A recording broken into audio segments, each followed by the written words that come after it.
Dear River Valley family, we're so excited to be able to worship with you together in person this Sunday, May 24th. And we hope you're excited as well.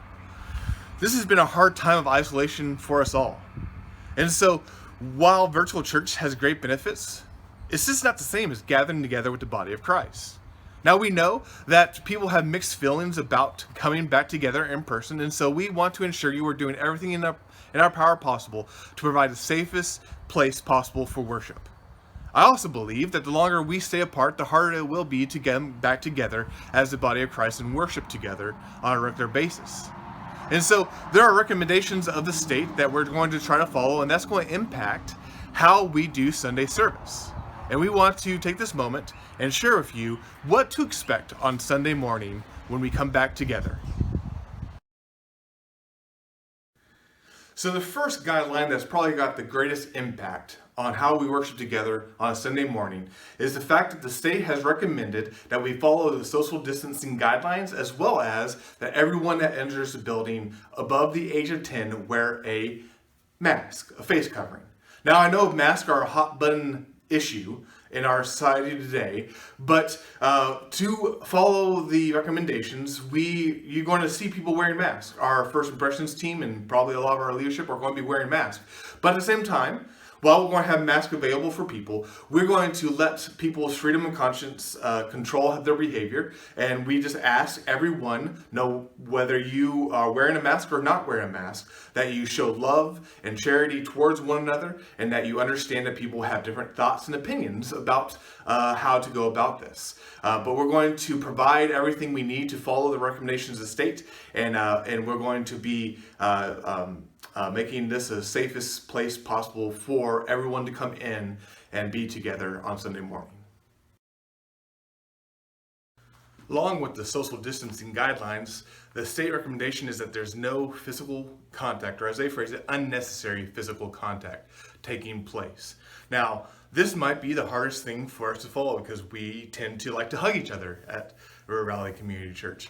We want to show our love for one another in that way. And so what we're asking you is to refrain from just assuming everyone is okay for physical contact, that we respect people's choices and we give people space to make that decision for themselves. And so no matter where you stand on this issue, we are asking that you love each other well by respecting people's decisions on how they're going to either have contact or not have contact with each other at this time.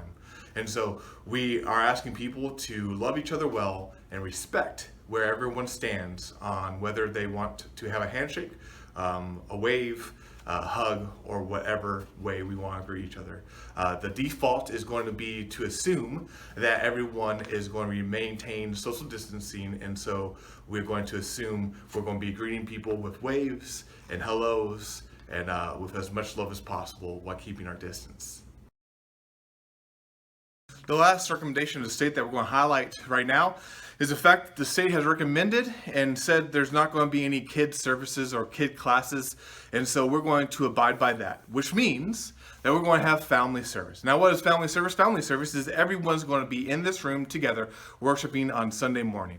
So kids are going to be with their families, and we're going to continue the kids' lesson time during our service, and so there'll be a time for a short lesson for the kids as well as the normal Sunday morning. It's going to look actually a lot like what we've been doing streaming on Sunday mornings, and so you can prepare for that.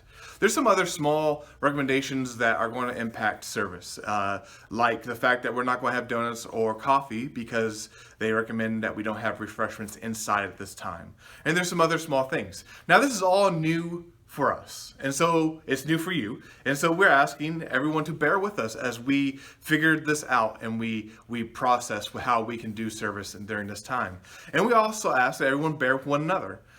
People might accidentally offend one another by assuming that they feel the same way that they feel about some of these guidelines. And so we're going to bear with each other, love each other the best we possibly can, know that people probably are going to be on different ends of this spectrum, and so we're going to love each other graciously in all that we do.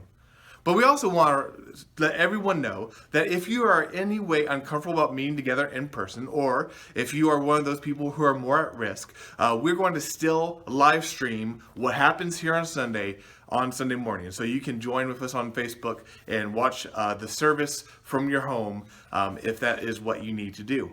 And so you can be checking that out on Sunday morning. Now, I'm personally very excited about gathering back together. It's going to be adjustment. We just got used to doing virtual church, and now we're going to have to come back and relearn how we do this together. But I'm excited, and I hope that you're excited as well. If you have any questions whatsoever, or any concerns, or if you just want to talk about these issues, feel free to contact us, and we'll love to talk to you about it. But I hope that our body can be excited and meet together expectantly as we come back together as the body of Christ physically in this building and celebrate our risen Lord together.